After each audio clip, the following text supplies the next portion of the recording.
Salut, bon vidéo bi pour débuter la en informatique ñi nga xam ñu ngi doog am ordinateur dañuy xool na la ñuy taale ak ni ñuy fay ordinateur te ñu manipuler clavier à la même occasion. Maintenant ordinateur bu beesee buy ñëw pour taal ko si kanam ordinateur bu dee ordinateur fixe si kanam unité centrale am na bouton bu ci ne da ngay bës bàyyi wala nga bës tuuti bàyyi ça dépend de configuration ordinateur pour mu taax nga xaar mu taax ba système bi ñëw ak lépp. bu dee ordinateur portable bon si clavier bi lay ne soit si clavier bi soit si côté yi soit si ginnaaw lay ne bouton bi da ngay bës bàyyi wala nga bës tuuti bàyyi pour mu taax. léegi boo taalee ba pare ba système bi ñëw ba mu commencé ko manipuler clavier bi lañuy njëkk jàng. bon si clavier bi ñaari façon clavier lañ am AZERTY français QWERTY anglais. léegi lii lañuy waxee AZERTY ak QWERTY partie bi mooy changé boo xoolee AZERTY bii français la mais bu dee anglais day nekk QWERTY yi changé A mooy Q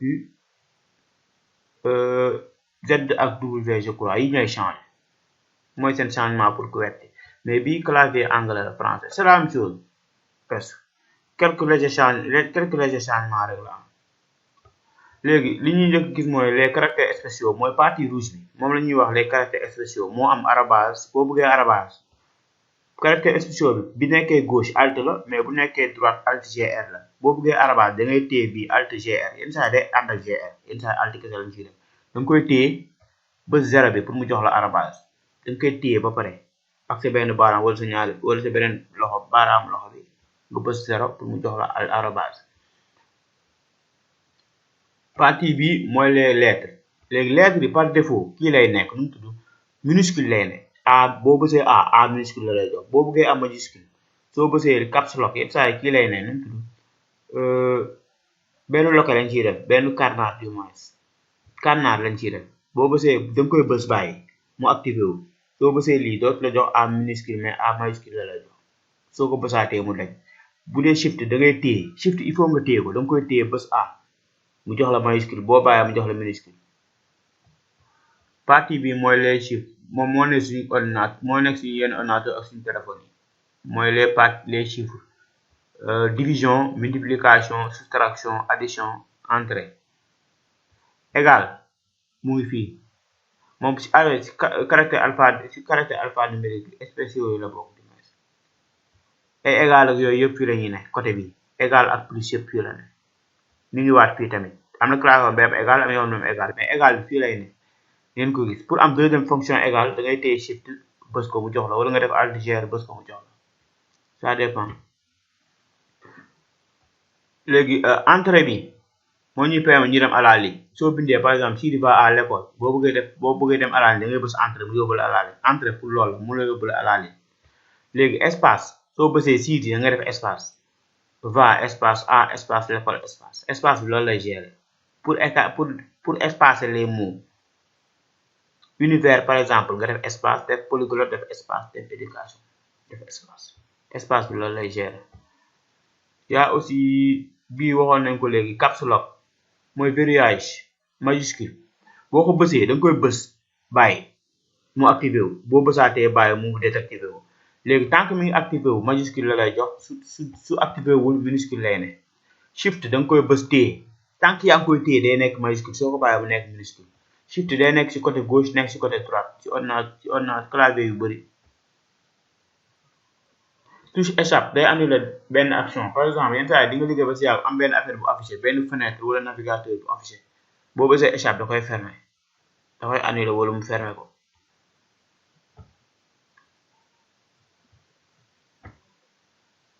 léegi lii exemple clavier ordinateur portable la boo leen xoolee amul pavé numérique amul ay numéro léegi numéro yi dañ ko intégré fii ci kaw fii leen ko boole. léegi lii 1 2 3 4 9 0 léegi boo bëggee am chiffre da ngay téye shift bii nga bës bii mu jox la 1 soo bësee téyewaatee shift bii mu bës bii mu jox la 2 noonu lañ koy manipuler c'est-à-dire que amul pavé numérique dañ ko ci intégré moo tax mu nekk alphanumérique. léegi am na beneen touche boo xam ne FN la tudd FN boo bësee FN da ngay téye bii tam da nga koy téye bës F2 mu jox la fonction bii nii. léegi bii mooy couper son bii mooy wàññi bii mooy yokk bii mooy luminosité wàññi bii mooy yokk luminosité et cetera mais pour nga am ko da ngay téye touche FN bës bii yenn saa yi di nga am ay panne yu ndaw yoo xam benn si ordinateur yi FN ngay jës bës boobu léegi boo xoolee FN yëpp couleur bii nekk fii moom lay boolewaat fii nii pour wane ne FN la bu dee verte verte lay ne bu dee rouge rouge lay ne bu dee bleu bleu lay ne et cetera léegi lii ay raccourci clavier la Alt F4 mooy ferme fenêtre mooy suggéré pour ñu fay ordinateur tamit léegi pour fay ordinateur deux méthodes la première méthode bu menu bi tàkkee da ngay bës am na bouton bu mi ngi si clavier mi ngi si day nekk tam si écran bi da nga koy bës boo bësee am na menu bi affiché mun na bañ a mel nii tamit nga bës si deux lii mooy lii fay ba pare doo nga bës arrêté nga xaar ko mu fay xaar ko ba mu fay c'est important deuxième méthode da ngay fermer sa fenêtre yëpp boo fermer croix mooy fermer fenêtre boo fermer fenêtre après nga bës Alt F4 Alt F4 sax day fermer fenêtre nga téye Alt da nga koy téye doog a bës F4 doo bàyyi F4 Alt bi da ngay téye Alt bës F4 soo bàyyi automatiquement am na lu mel ni luy affiché mu bind la arrêté ci biir fii menu la mun nga bës mu génn yeneen yi nga bës OK pour mu fay ko.